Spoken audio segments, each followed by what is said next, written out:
हा circuit breaker काहीही जळणार नाही याची काळजी हा घेतो, पण तुमच्या स्टॉक्स मधला न दिसणारा सर्किट ब्रेकर जर नाही चालला तर तुमचे पैसे ओस.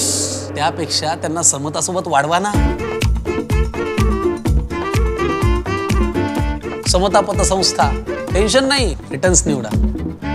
अहिल्यानगर जिल्ह्यातील कोपरगाव नगरपरिषदेचे विद्यमान उपनगराध्यक्ष जितेंद्र रणछोड यांचे जात प्रमाणपत्र अहिल्यानगर येथील जात प्रमाणपत्र पडताळणी समितीने रद्द केल्याची माहिती तक्रारदारांच्या वतीने ॲडव्होकेट मुन्ना सय्यद यांनी दिली आहे.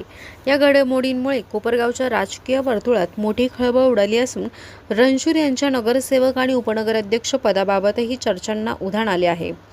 राष्ट्रवादी काँग्रेस काळे गटचे सागर आहेर यांनी जितेंद्र रणछोड यांची निवडणुकीवेळी बनावट जात प्रमाणपत्राच्या आधारे पद मिळवल्याचा आरोप करत जात प्रमाणपत्र पडताळणी समितीकडे तक्रार दाखल केली होती.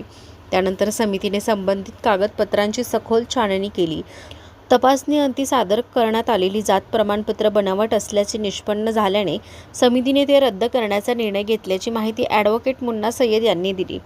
या निर्णयामुळे रणछोड यांचे नगरसेवक पदासह उपनगराध्यक्ष पदावरही प्रश्नचिन्ह निर्माण झाल्याची चर्चा राजकीय वर्तुळात सुरू आहे. या प्रकरणामुळे कोपरगावच्या स्थानिक राजकारणात नव्या घडामोडींना वेग येण्याची शक्यता व्यक्त केली जात असून याचा कोल्हे गटाला मोठा राजकीय फटका बसू शकतो, अशी ही चर्चा सुरू आहे. कोपरगाव एक्सप्रेस न्यूजसाठी सुनील ससाने, कोपरगाव. कोपरगाव नगरपालिकेच्या प्रभाग क्रमांक 9 मधून जितेंद्र चंद्रकांत रणछोड यांनी SC प्रवर्गामधून निवडणूक लढवून ते नगरसेवक म्हणून निवडून आलेले होते. सदर प्रकरणासंदर्भात त्यांना 6 महिन्याच्या आत जात प्रमाणपत्राची पडताळणी करण्याबाबत सांगितलेले होते. त्या अन्वये त्यांचे प्रकरण जात पडताळणी समितीसमोर प्रलंबित होते.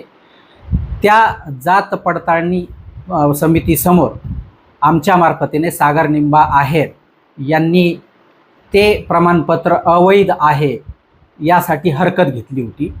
हरकतीच्या मुद्द्यामध्ये जितेंद्र चंद्रकांत रणछोड यांचे वडील, त्यांच्या शाळा सोडल्याच्या दाखल्यावर असलेली खिस्ती नोंद, त्यांच्या सेवा पुस्तिकेमध्ये असलेली खिस्ती नोंद ह्या बाबी आम्ही प्रकर्षाने उपस्थित केलेल्या होत्या.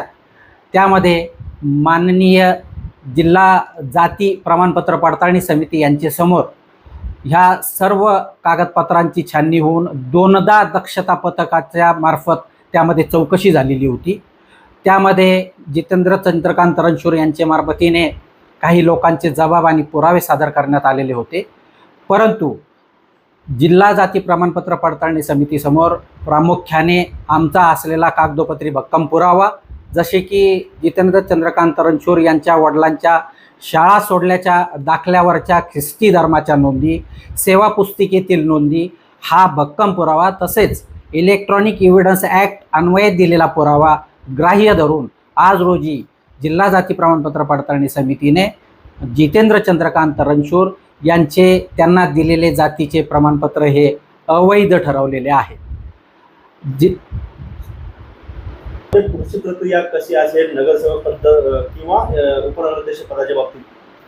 आता यामध्ये जिल्हा जाती प्रमाणपत्र पडताळणी समितीने जितेंद्र चंद्रकांत रणछोड यांचे जातीचे प्रमाणपत्र अवैध ठरवल्यामुळे या संदर्भामध्ये माननीय जिल्हाधिकारी यांच्याकडे पुढील प्रस्ताव सादर करून त्यांच्या नगरसेवक पदाबाबत योग्य ती घोषणा आणि डिक्लेरेशन त्याकरिता प्रस्ताव आम्ही दाखल लवकरच करणार आहोत.